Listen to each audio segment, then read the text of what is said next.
ପରବର୍ତ୍ତୀ ଖବର ମୟୂରଭଞ୍ଜରେ ବନ୍ୟା ପରିସ୍ଥିତିର ସମୀକ୍ଷା କଲେ ମନ୍ତ୍ରୀ ରବି ନାରାୟଣ ନାୟକ। ବନ୍ୟା ବିପନ୍ନଙ୍କୁ ତୁରନ୍ତ ଆବାସ ଯୋଜନାରେ ଘର ଯୋଗାଇ ଦେବାକୁ ମିଳିଲା ପ୍ରତିଶ୍ରୁତି। ପରବର୍ତ୍ତୀ ଖବର ରାସ୍ତାରେ ଚାଲିପାରିବନି ଅନଫିଟ୍ ଗାଡ଼ି।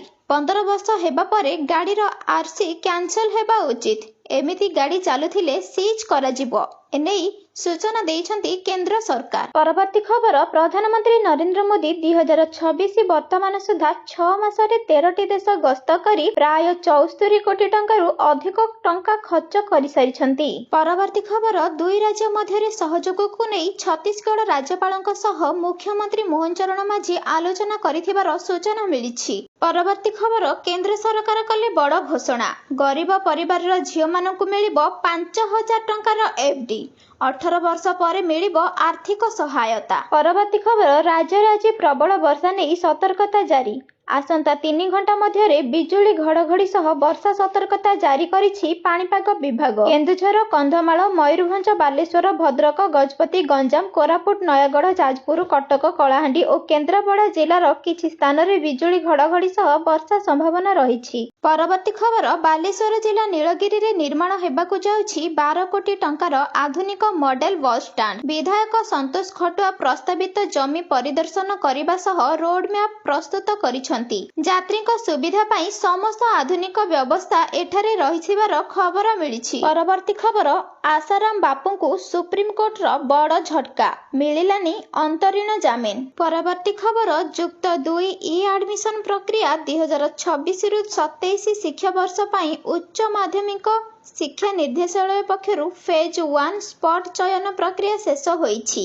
ଏହି ପର୍ଯ୍ୟାୟରେ ବିଭିନ୍ନ ବିଭାଗରେ ମୋଟ 25,332 ଜଣ ଛାତ୍ରଛାତ୍ରୀ ସିଟ୍ ପାଇଛନ୍ତି ବୋଲି ଖବର ମିଳିଛି। ପରବର୍ତ୍ତୀ ଖବର ଦିଲ୍ଲୀରେ ବାୟୁର ଗୁଣବତ୍ତା ଅର୍ଥାତ୍ AQI 451ରେ ପହଞ୍ଚିଛି, ଯାହାଫଳରେ ପୁରୁଷ ଓ ମହିଳାଙ୍କର ପ୍ରଜନନ କ୍ଷମତା କମୁଛି ବୋଲି ସୂଚନା ମିଳିଛି। ପରବର୍ତ୍ତୀ ଖବର ଆକାଶରୁ ଖସୁଛି ବଜ୍ର, 3 ଦିନରେ ବଜ୍ରାଘାତରେ 10 ମୃତ୍ୟୁ। ଆଲର୍ଟ କରିବାକୁ ପଞ୍ଚାୟତରେ ବାଜିବ ସାଇରନ୍। ଏନେଇ କେନ୍ଦ୍ର ସରକାର ସୂଚନା ଦେଇଛନ୍ତି। ପରବର୍ତ୍ତୀ ଖବର କୋଣାର୍କ ସୂର୍ଯ୍ୟ ମନ୍ଦିରର କଳା ଭାସ୍କର୍ଯ୍ୟ ଦେଖି ବିମୋହିତ ବ୍ରିକ୍ସ ଦେଶର ପ୍ରତିନିଧି ଦଳ।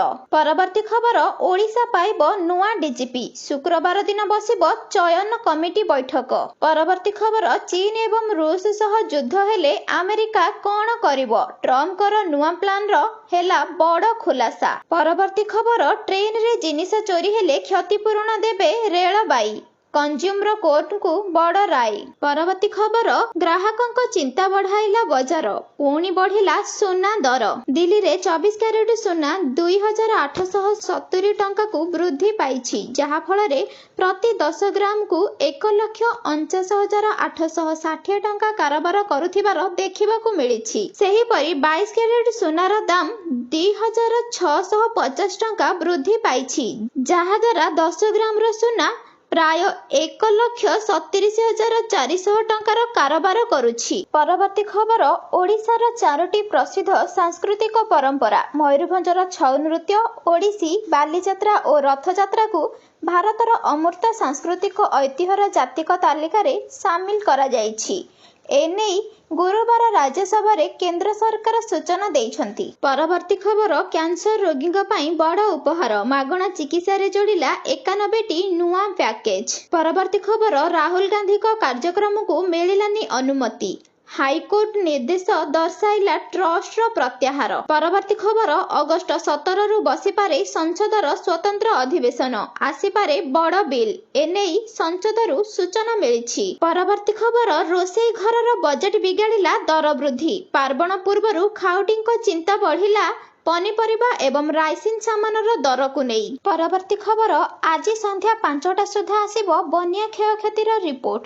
ରିପୋର୍ଟ ଆସିବା ପରେ ସରକାର 22ଟି ଜିଲ୍ଲାକୁ 110 କୋଟିର ବନ୍ୟା ସହାୟତା ପ୍ରଦାନ କରିଛନ୍ତି। ଏହି ଟଙ୍କା ଡିବିଟି ମାଧ୍ୟମରେ ଲୋକଙ୍କ ଆକାଉଣ୍ଟକୁ ସିଧାସଳଖ ପଠାଯିବ ବୋଲି ସୂଚନା ମିଳିଛି। ପରବର୍ତ୍ତୀ ଖବର ସ୍ୱାଧୀନତା ଦିବସ ପାଇଁ ବଢ଼ିଲା ଲାଲକିଲ୍ଲାରେ ସୁରକ୍ଷା। ଏହି ସୁରକ୍ଷା ନିମନ୍ତେ 12,000 ପୋଲିସ ନିୟୋଜିତ ହୋଇଛନ୍ତି।